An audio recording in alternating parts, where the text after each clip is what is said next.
est-ce que je peux vous demander de vous présenter?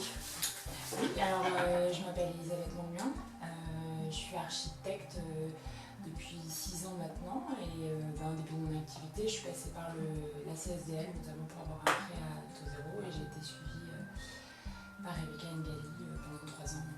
Et c'était pour faire quoi du coup exactement? Quelle sorte d'activité?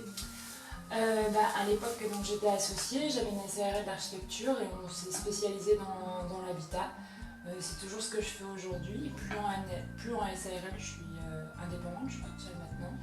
Et donc je réalise des logements particuliers, donc du neuf et de la rénovation sur tout type d'habitat. Et depuis que vous avez eu ce prêt, que vous avez créé votre entreprise, quelles sont les évolutions que vous avez pu avoir? J'ai eu plusieurs publications dans le cadre de magazines d'architecture, oui, des journaux d'architecture.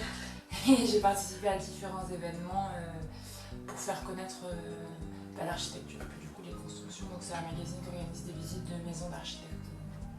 D'accord. Et autrement, comment vous voyez votre activité dans 5 à 10 ans?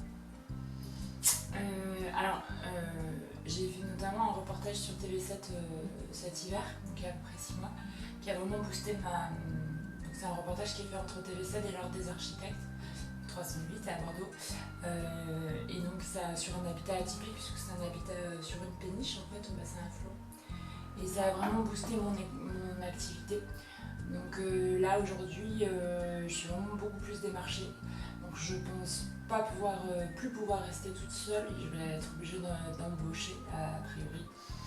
Donc je vais prendre des renseignements cet été et à la rentrée, j'espère pouvoir avoir quelqu'un qui vienne travailler avec moi. Et dernière question, est-ce que vous recommanderiez la CSDL? Oui. Alors, du coup, moi j'ai eu un prêt à taux zéro pour lequel je devais être forcément encadrée.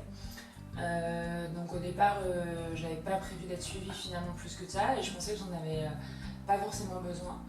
Et après, c'était quand même intéressant pendant 3 ans d'avoir un suivi et de pouvoir faire des points de temps en temps. Savoir aussi qu'on n'est pas seul. Avec le CSDL, j'ai fait 2-3 interventions, des expos, notamment sur les femmes à Bordeaux.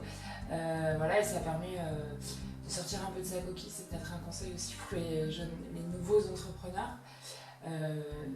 C'est que ça fait du bien il faut prendre du temps pour soi et du temps pour dézoomer de son activité et regarder autour. Ouais, prendre du recul. Très bien. Je vous remercie.